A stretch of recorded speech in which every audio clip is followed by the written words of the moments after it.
Thank you, Madam Chair, and thank all of you for being here. This is an extremely important hearing and talking about modernizing the Clean Air Act in respect to the mobile source pollution sources. Let's face it, the Clean Air Act is a significant piece of legislation. It's a historic, landmark piece of legislation, and it was certainly needed in the 1960s. But it hasn't been updated since then, and it needs to be updated. We know that we've learned that there need to be some real changes made to it because it is showing its age. We don't have leaded gasoline anymore. We don't have vehicles without catalytic converters or oxygen sensors, and all of that has changed and changed the situation that we live in now. So we need to update this. Since 1970, smog-forming emissions have been reduced by 99%, and that's significant. And we need to update the Clean Air Act to meet those standards that are there today. Mr. Condi, let me ask you. In your testimony, you discussed the need to clean up Title II to outdated provisions and programs that were designed for vehicles and fuels from decades ago. What are the consequences if we don't do that? What are the consequences if we leave Title II as they are?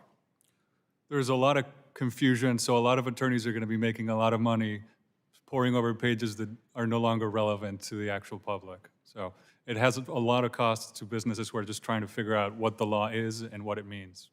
Good.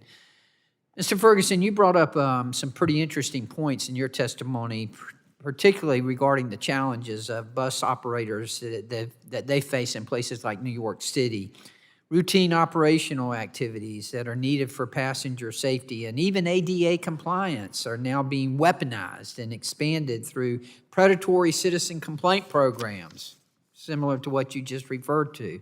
Mr. Ferguson, what can we do in Congress to ensure that bus operators are not taken advantage of for simply doing their job and working to keep passengers safe?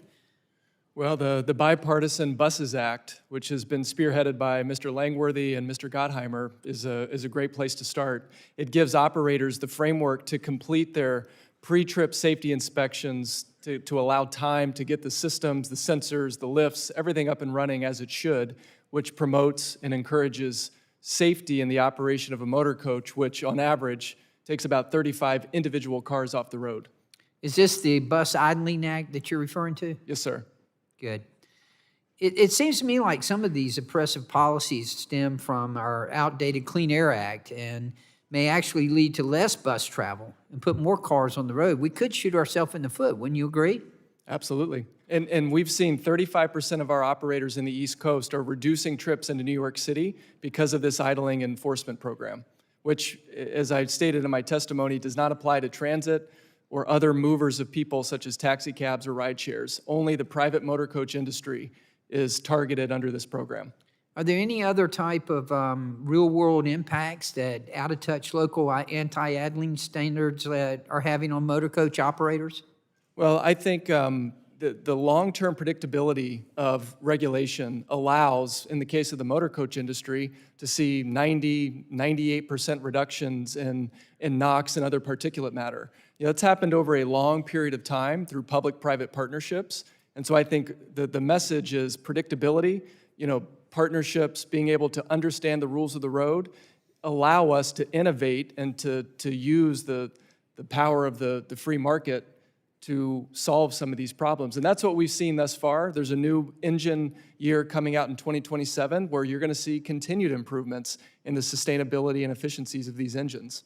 Well, I would agree, and I would submit that, I'm somewhat offended that you would think that we don't want clean air. We all want clean air, and but we want to be smart about this, and we want to have policies in place that apply to today and are applicable to today, as opposed to 1960 when they were written. So I thank all of you for being here, and I thank you, Madam Chair, for this opportunity to address a very important issue, and that is, we want to come up with new policies, but at the same time, we need to be looking at these existing policies and how we can make them better and smarter.